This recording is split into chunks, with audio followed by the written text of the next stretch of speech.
ఒక అమ్మాయి సద్బ్రాహ్మణ కుటుంబంలో పుట్టింది. సద్బ్రాహ్మణ కుటుంబంలో పుట్టినటువంటి ఆవిడ వాళ్ళ తండ్రి ఏమో ఒక గురువు గారు, అందరికీ విద్యను నేర్పిస్తూ ఉంటాడు, వేద విద్యలు నేర్పిస్తూ ఉంటారు. వాళ్ళ ఇంట్లో ఆ గురువు గారి దగ్గర ఒక శిష్యుడు కూడా ఉండేవాడుట. అయితే ఆ శిష్యుడు అడవికి వెడుతూ ఉంటే ఈ అమ్మాయి అతని మీద మోహపడి అమ్మాయి కూడా అడవికి వెళ్ళిందిట. బలవంతాన అతనితో ఉండమని చెప్పేసి కోరటం వలన ఆ అమ్మాయి శప్పించి ఆ తర్వాత అక్కడే ఉండేటువంటి నదిలో ప్రాణత్యాగం చేస్తానని బెదిరించడం వలన అతను కూడా తప్పు చేశాడుట. ఆ తర్వాత ఆ అమ్మాయికి తండ్రి మంచి సంబంధాలు చూసి పెళ్లి చేశాడు. పెళ్లి చేసిన తర్వాత సంవత్సరం తిరగకుండానే భర్త చనిపోయే స్థితిలో ఉన్నాడుట. అయితే ఇంకా అతను చనిపోతాడు, తీవ్రమైనటువంటి వ్యాధితో ఉన్నాడు, ఏం చెయ్యాలని చెప్పేసి కొంతమంది మునులని ఋషుల్ని ఆ గురువుగారు అడిగట. నేను ఇలాంటి వేద విద్యను నేర్పిస్తూ ఉన్నాను, సద్బ్రాహ్మడినై ఉన్నాను, సత్ప్రవర్తన కలిగి ధర్మాత్మునై ఉన్నాను, నా కూతురికి ఇలాంటి గతి ఎందుకు పట్టింది, దీనికి పాప పరిహారం కావాలంటే ఏం చెయ్యాలని కొంతమంది ఋషుల్ని అడిగారుట. వాళ్ళు దివ్య దృష్టితో చూశారుట. పూర్వజన్మలో ఈమె ఒక స్వైరిణి, అంటే ఎలాంటి నీతి నియమాలు లేకుండా వివాహేతర సంబంధాలు కలిగి తిరిగినటువంటి ఒక స్త్రీ. ఆ పూర్వజన్మ వాసనల వలన ఈ జన్మలో కూడా నీ శిష్యుడితో కూడింది ఆవిడ. అంటే ఈ జన్మలో కూడా అలాంటి తప్పు చేసింది. తత్ఫలితంగా తను ఇలాంటి ఇబ్బందిని ఎదుర్కొంటోంది, ఆమె భర్త మరణానికి సిద్ధంగా ఉన్నాడు అని.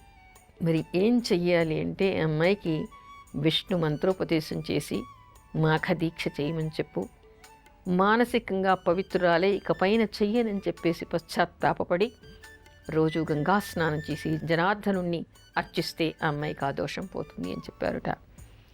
ఆ అమ్మాయి అప్పటికే బాధలో ఉంది, కళ్ళు తెరిచింది. ఎంత తప్పు చేశాను, పూర్వజన్మదైతే తనకి తెలియదు కానీ ఈ జన్మలో కావలసే చేశాను, ఇకపైన నేను ఇలాంటి తప్పులు చేయకూడదు జనార్దన, పవిత్రురాలినై ఉండాలి, నా భర్తను రక్షించు అని చెప్పేసి సంకల్పం చేసుకుని నెల రోజులు కూడా మాఘమాసంలో రోజు అరుణోదయ సమయానికి స్నానం చేసి కఠినమైనటువంటి నియమాలతో మాఘవ్రతాన్ని చేసిందిట.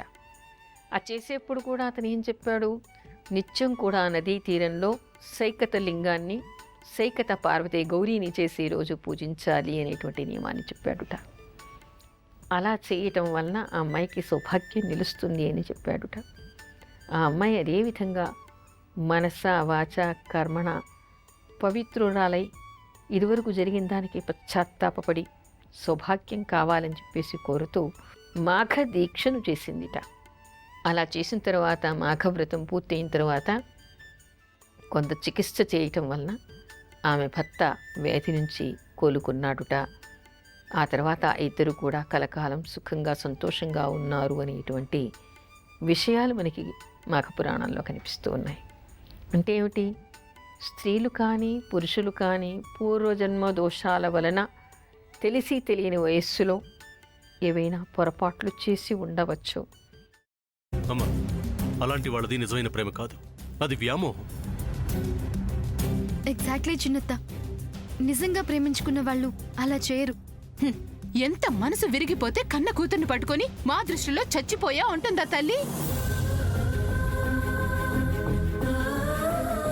అది సరే అమ్మా, తన కూతురుతో తన మాట అనేటప్పుడు ఆమె మాటల్లో వ్యథ, కళ్ళల్లో బాధ గమనించావమ్మా? పెద్దబాబుకు బర్త్డే విషెస్ చెప్పు కూడా వెళ్ళాం కదా. ఊరికే ఎలా కాలిపోతుంది, మంట పెడితేనో పడితేనో తగలబడుతుంది.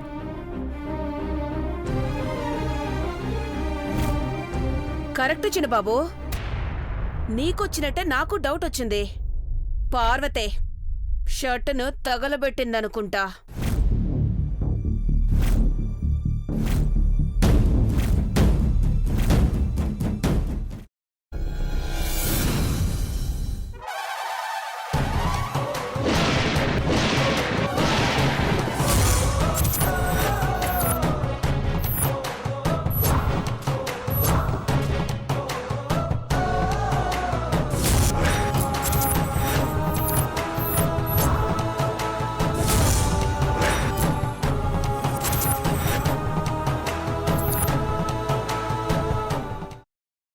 తర్వాత పొట్టు తీసేసి చాప్ చేసి పక్కన పెట్టుకోవాలి.